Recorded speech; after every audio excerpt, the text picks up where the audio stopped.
இப்போது நடக்கப் போகும் இந்த தேர்தலை எனது தாயாரும் மகாராணியும் ஆரம்பிக்க வேண்டும் என்று வேண்டுகிறேன்.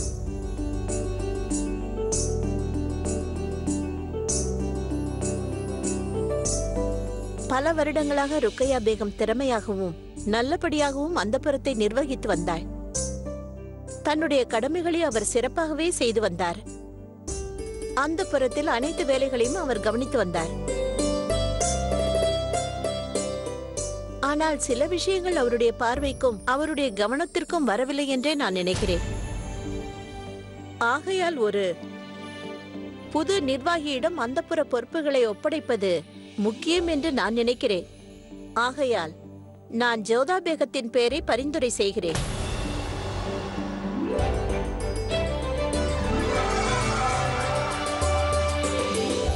இப்பொழுது குல்பதன் பேகம் முறை. நான் ருக்கையா பேகத்தை ஆதரிக்கிறேன்.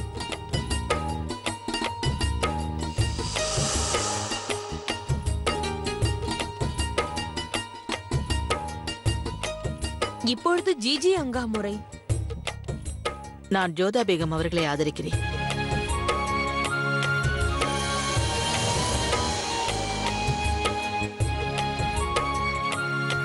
இப்பொழுது மகா மங்கா அவர்கள் முறை.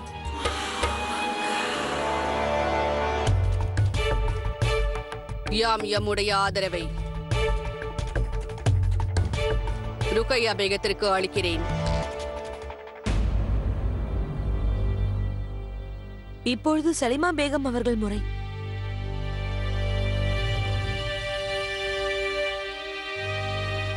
நான் ருக்கையா பேகம் அவர்களுக்கு எனது ஆதரவை தெரிவிக்கிறேன்.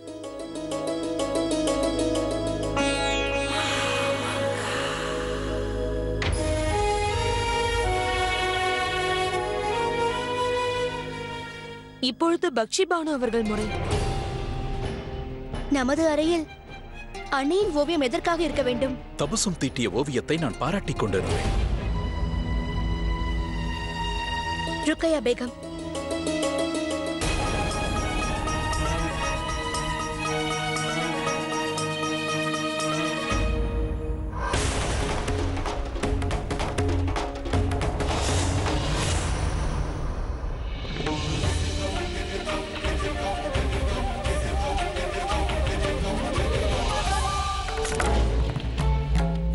நீங்கள் கட்டளையிட்டீர்கள் என்று நான் உங்களுடன் வந்திருக்கிறேன்.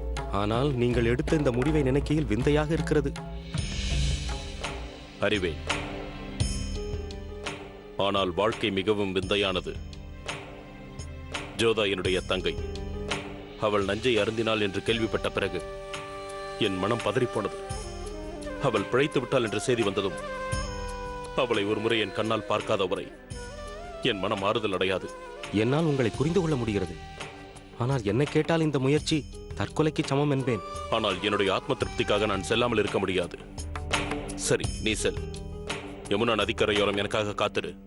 நான் ஜோதாவை சந்தித்த பிறகு உன்னை வந்து பார்க்கிறேன். ஆகட்டும் இளவரசே.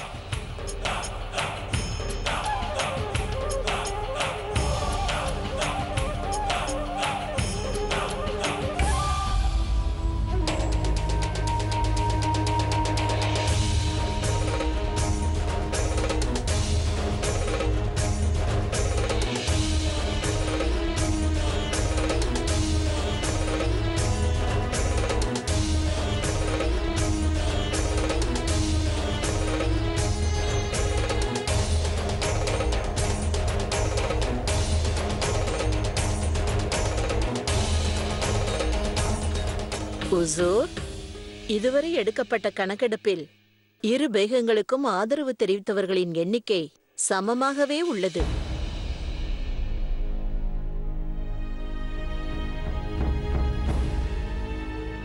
ஹுசூர், இனி எஞ்சியிருப்பது மூவர்தான். ஒன்று ஜோதா பேகம், இன்னொன்று ருக்கையா பேகம், பிறகு தாங்கள். ஜோதா பேகம், தாங்கள் யாரை தேர்ந்தெடுப்பீர்கள்?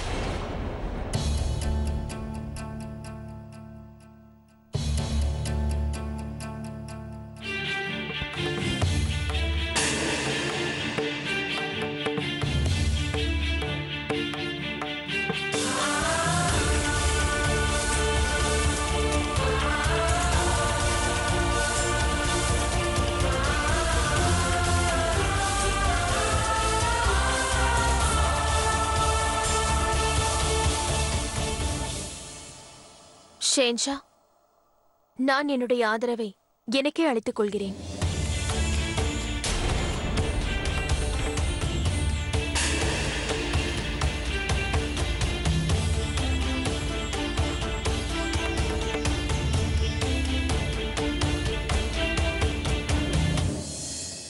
ருக்கையா பேகம் தாங்கள்? ஷேன்ஷா, எனக்கு ஒரு கோரிக்கை உள்ளது. உங்களுடைய ஆதரவு யாருக்கு என்பதை நான் தெரிந்து கொள்ள விரும்புகிறேன்.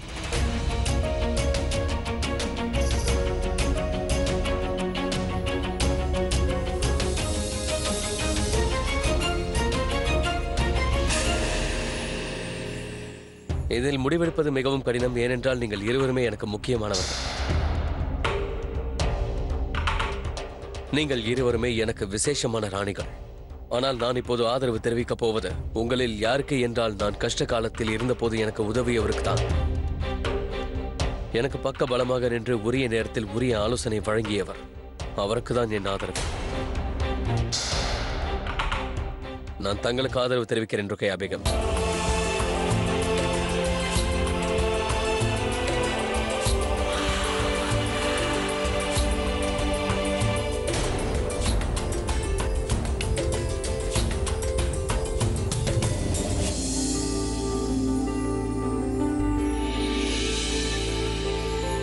வணக்கம் ஷேன்ஷா.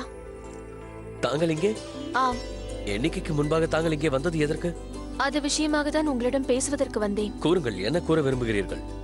எனக்கு உங்கள் உதவி வேண்டும் ஷேன்ஷா. தாங்கள் என்னிடம் உதவி கேட்கிறீர்களா? ஆச்சரியமாக இருக்கிறது. என்ன வேண்டும்? கேளுங்கள், கேளுங்கள். எனக்கு வெட்கமாக உள்ளது. நான் தங்களிடம் இதை கேட்டு வந்திருக்க கூடாது. இருந்தாலும் தங்களை தவிர வேறு யாரிடமும் இதை நான் கேட்க முடியாது. தயங்காதீர்கள் ஜோதா பேகம், என்ன வேண்டும்? கேளுங்கள். எனக்கு தங்களுடைய ஆதரவு வேண்டும் ஷேன்ஷா. இதுதான் நீங்கள் கேட்ட உதவியா?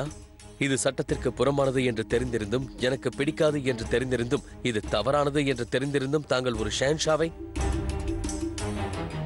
ஆதரவு தெரிவிக்கும்படி கூறுகிறீர்களா? ஏன் அப்படி செய்கிறீர்கள்? ஏனென்றால் நான் தங்களுக்கும் ருக்கையா பேகமிற்கும் இடையில் வர விரும்பவில்லை. ருக்கையா பேகம் உங்கள் பாலிய சிநேகிதி. உங்களுடைய ஆதரவு அவருக்கு மிகவும் தேவைப்படுகிறது. ஜெயிப்பதோ தோற்பதோ அவருக்கு பெரிய விஷயம் அல்ல. நீங்கள் அவருக்கு ஆதரவு தெரிவிக்கவில்லை என்றால் அவருடைய இதயம் உடைந்துவிடும். அதனால் உங்கள் மனதில் இருப்பதை ஒருபுறம் வைத்துவிட்டு அவருக்கு ஆதரவு தெரிவிக்க வேண்டும் என்று கேட்டுக்கொள்கிறேன். இதைத்தான் நான் உங்களிடமிருந்து கேட்டேன். என்னை சிக்க வைக்கும் ஒரு வாய்ப்பையும் விட்டுவிட மாட்டீர்கள் அல்லவா நீங்கள்? அவர் உங்களுக்கு எதிரானவர் என்று தெரிந்திருந்தும் அவரை ஆதரிக்க என்னிடம் ஆதரவு கேட்கிறீர்கள். சரி, நான் இதற்கு சம்மதித்தால் தாங்கள் எனக்கு கைமாறாக என்ன தருவீர்கள்? நீங்கள் ஷேன்ஷா, உங்களுக்கு நான் என்ன தர இயலும்?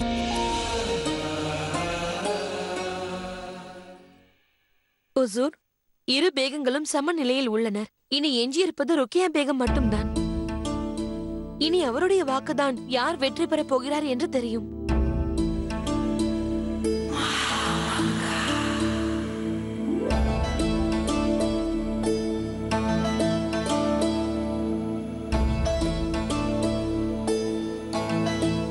இந்த அந்தப்புறத்தில் இன்னும் என்னை ஆதரிப்பதை நினைத்து எனக்கு மகிழ்ச்சியாக இருக்கிறது.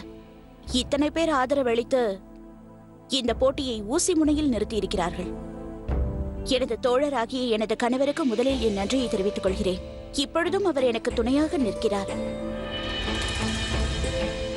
இந்த அந்தப்புறத்தை சிறப்பானதாக ஆக்க வேண்டும், இங்கிருக்கும் அனைவரையும் மகிழ்ச்சியாக வைத்திருக்க வேண்டும் என்பதுதான் எனது நெடுநாளைய ஆசை. ஆனால் இங்கிருக்கும் சிலர் என் மீது மிகவும் அதிருப்தியில் இருக்கிறார்கள். அவர்களது கவலையை போக்க ஒரு வாய்ப்பு வழங்கலாம் என்று இருக்கிறேன்.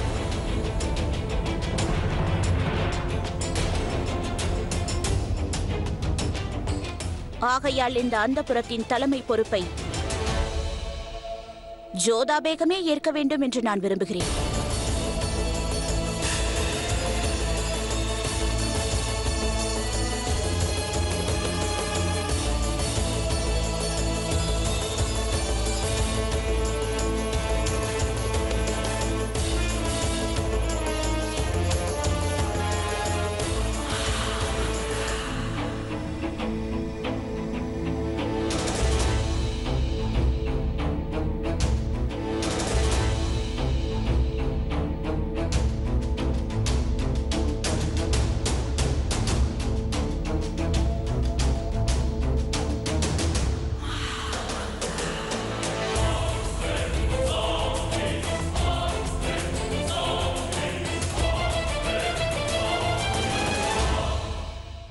ஜோதா பேகத்தை ஆதரித்திருக்கிறார் என்றால் அது ருக்கையா பேகமாக இருக்காது. ஆம், நிச்சயம் இருக்காது. ருக்கையா பேகம் அவ்வளவு எளிதாக தன் அதிகாரத்தை விட்டுக் கொடுப்பவள் அல்ல. தோல்வியையும் ஏற்றுக்கொள்ள மாட்டாள். அதுவும் ஜோதா பேகத்திற்கு எதிராக வாய்ப்பே இல்லை. ருக்கையா பேகம் மாறிவிட்டார் என்றே தோன்றுகிறது. நல்லவராக முயற்சி செய்கிறார். அந்த புறம் என்றால் ருக்கையா பேகமிற்கு மிகவும் பிடிக்கும். அதையே அவர் விட்டு கொடுத்திருக்கிறார் என்றால் என்னால் நம்ப முடியவில்லை. ஏனென்றும் தெரியவில்லை. எனக்கு என்ன தோன்றியதென்றால் அவர் ஒருவேளை தோற்று போயிருந்தால் நிச்சயம் அந்த புறத்திற்கே தீ வைத்து கொளுத்தி இருப்பார். ஆனால் அவர் அவ்வாறு எதுவும் செய்யவில்லையே. மகிழ்ச்சியாக உனக்கு ஆதரவு தெரிவித்து விட்டார். அதான் எனக்கு ஒன்றும் புரியவில்லை.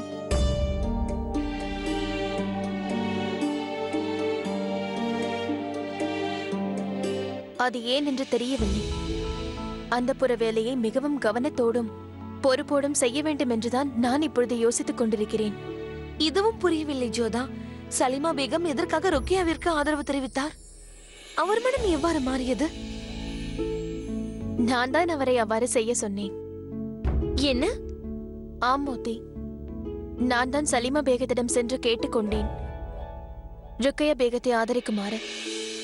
இல்லை ஜோதா பேகம், நான் தங்களை தான் தேர்ந்தெடுப்பேன். ஆனால் அவ்வாறு செய்தால் ருக்கையாவின் மனம் காயப்பட்டு விடும் அல்லவா? அவர் தங்களுடைய தங்கை, உங்களிடம் மிகவும் அன்போடு நடந்து கொள்கிறார்.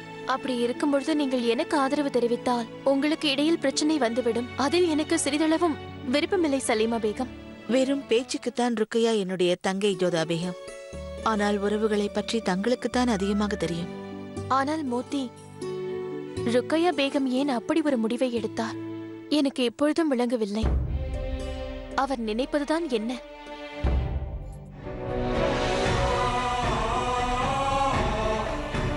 வெற்றியின் படிகளை எட்டிய பிறகு ருக்கையா பேகம் ஏன் ஜோதா பேகத்தை வெல்ல வைத்தாள்? ஜோதா பேகம் அந்த புறத்தை நிர்வகித்தால் ருக்கையா பேகத்திற்கு என்ன லாபம் கிடைக்கும்?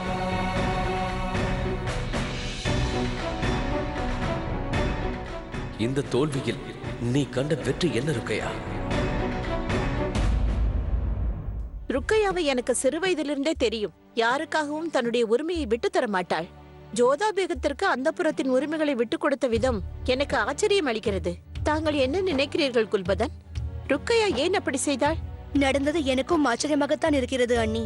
ஒருவேளை ஜோதா பேகத்திற்கும் வாய்ப்பளித்து பார்க்கலாம் என்று ருக்கையா பேகம் உண்மையில் நினைத்திருக்கலாம் அல்லவா? நிர்வாகம் செய்து அவர் சோர்ந்து போயிருக்கலாம். அதனால் ருக்கையா சோர்ந்து விட்டாள் என்றால் நம்ப மாட்டேன். ஆனால் தாங்கள் கூறியதே உண்மையாகட்டும். அதாவது ஜோதாவிற்கு வாய்ப்பளிக்கலாம் என்று கூறினீர்களே, அது ஒருவேளை இதற்கு வேறு காரணமாக இருந்தால் போக போக வேறு பிரச்சனைகள் எதுவும் வந்துவிடுமோ என்றுதான் அஞ்சுகிறேன்.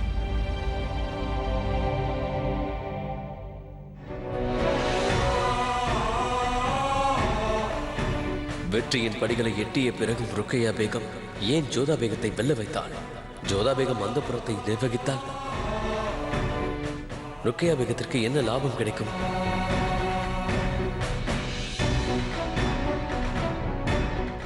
இந்த தோல்வியில் நீ கண்ட வெற்றி என்ன ருக்கையா?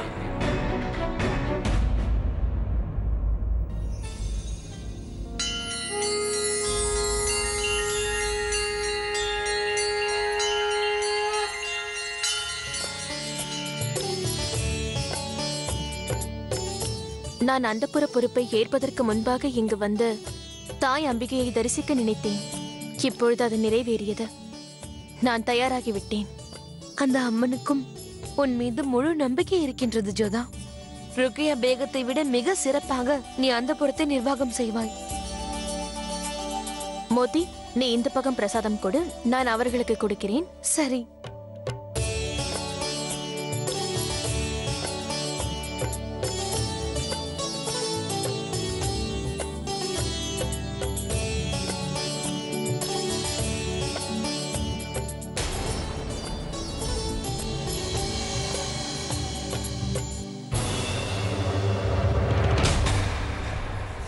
நீ என்ன செய்கிறாய்? யார் நீ? நான் தான் ஜோதா, சுஜாமல்.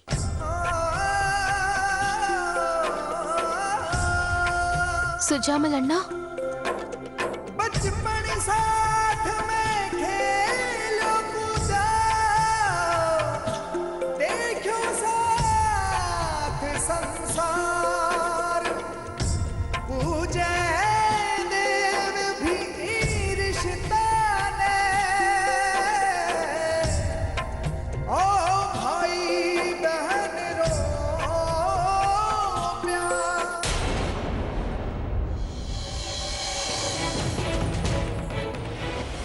இந்த கோழைத்தனமான செயலை செய்தது ஆமீரில் இருந்து தப்பி ஓடிய உங்கள் பெரியப்பாவின் மகன் உங்கள் அருமை அண்ணன் சுஜாமல் தான்.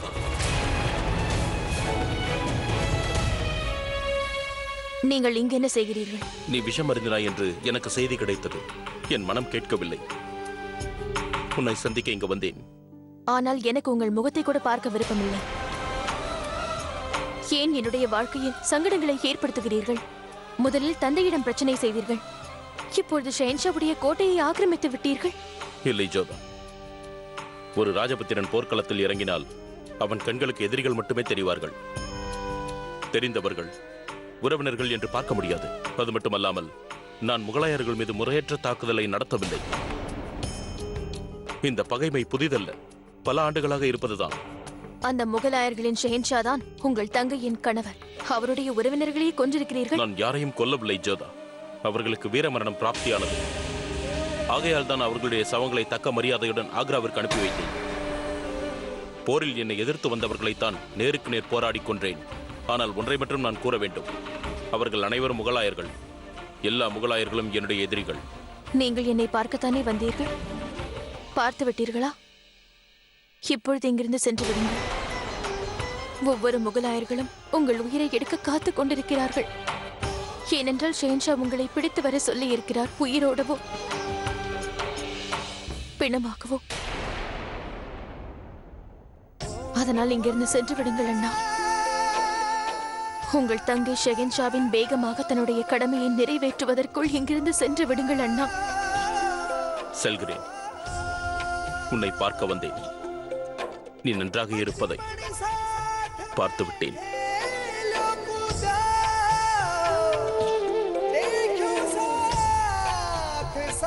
நீ என்றும் நல்லபடியாக இருக்க வேண்டும்.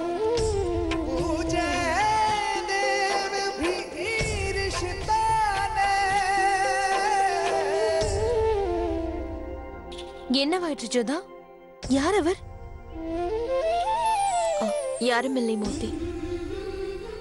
ஒருவரை பார்த்த பொழுது ஆமீரின் ஞாபகம் வந்துவிட்டது. வா.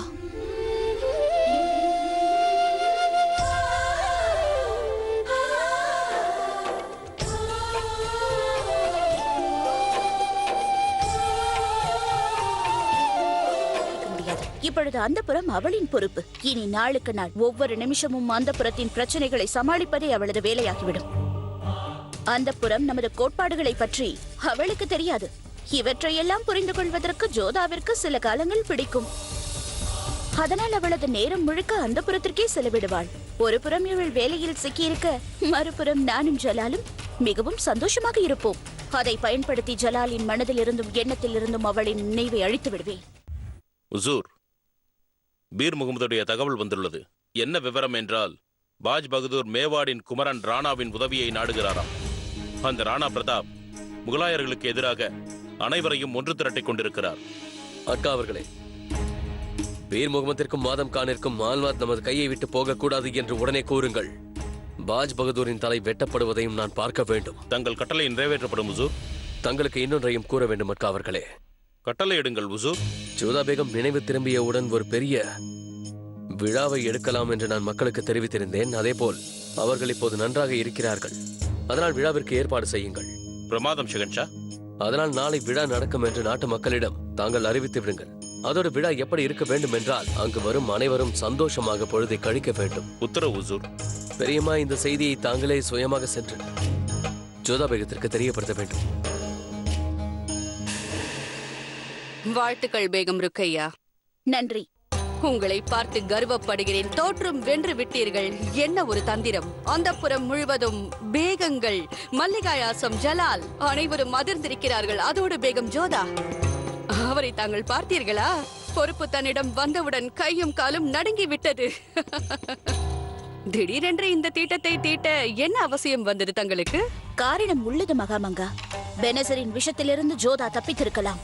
ஆனால் நான் விளையாடும் அரசியல் விளையாட்டிலிருந்து அவள் தப்பிக்க முடியாது. இப்பொழுது அந்தப்புறம் அவளின் பொறுப்பு. இனி நாளுக்கு நாள் ஒவ்வொரு நிமிஷமும் அந்தப்புறத்தின் பிரச்சனைகளை சமாளிப்பதே அவளது வேலையாகிவிடும். அந்தப்புறம் நமது கோட்பாடுகளை பற்றி அவளுக்கு தெரியாது. இவற்றையெல்லாம் புரிந்து கொள்வதற்கு ஜோதாவிற்கு சில காலங்கள் பிடிக்கும். அதனால் அவளது நேரம் முழுக்க அந்த புறத்திற்கே செலவிடுவாள். ஒரு புறம் இவள் வேலையில் சிக்கியிருக்க, மறுபுறம் நானும் ஜலாலும் மிகவும் சந்தோஷமாக இருப்போம். அதை பயன்படுத்தி ஜலாலின் மனதில் இருந்தும் எண்ணத்தில் இருந்தும் அவளின் நினைவை அழித்து விடுவேன். மாஷா அல்லாஹ், மாஷா அல்லாஹ், என்ன ஒரு திட்டம்! ஆனால் இத்திட்டம் இதோடு முடிவு பெறாது மகாமங்கா. இது 2 முனைகள் கொண்ட கத்தி.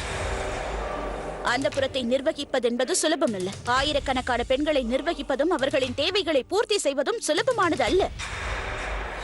அவர்களின் சண்டைகளை, அதிருப்திகளை, கோபங்களை அன்பால் தீர்க்க முடியாது. எத்தனை காலம்தான் அன்பை பொழிந்து கொண்டிருக்க முடியும்? அடக்குமுறையாலும் கோபத்தாலும் கண்களாலேயே மிரட்டுவதாலும் தான் வேலை நடைபெறும். இதை ஜோதா விரைவிலேயே புரிந்து கொள்வாள். பிறகு அவளும் என்னை போலவே கடினமாக நடந்து கொள்வாள். அவள் எப்பொழுது கடுமையாக நடந்து கொள்கிறாளோ அப்பொழுதே அனைவரும் எனக்கு ஆதரவாக மாறிவிடுவார். பிறகு என்ன, ஜோதாவிற்கு அந்த புறமும் நிலைக்காது, ஜலாலும் அவள் பக்கம் இருக்க மாட்டார். வெறுப்புதான் மிஞ்சும். பிறகு எதற்காக என்னிடம் போட்டியிட்டோம் என்று வருத்தப்படுவாள். ஒப்புக்கொண்டுதான் ஆக வேண்டும் ருக்கையா பேகம். அருமையான திட்டத்தை தீட்டி இருக்கிறீர்கள். மிகவும் நன்றாக இருக்கிறது. இதோடு ஆட்டம் முடிந்தது. இதற்கு பின்னால் தாங்கள் அளித்த ஆலோசனை தான் வேலை செய்கிறது மகாமங்கா. ஞாபகம் உள்ளதா? சென்ற முறை தாங்கள் கூறினீர்கள் ஜலாலை இந்த ஆட்டத்தில் இழுத்ததுதான் நான் செய்த தவறு என்று. ஆகையால் தான் இம்முறை திட்டம் தீட்டும் பொழுது ஜோதாவை மனதில் வைத்து மட்டும் நான் திட்டம் தீட்டினேன். ஜலாலும் எனக்குத்தான் சொந்தம், அந்த புறமும் எனக்கு சொந்தம்.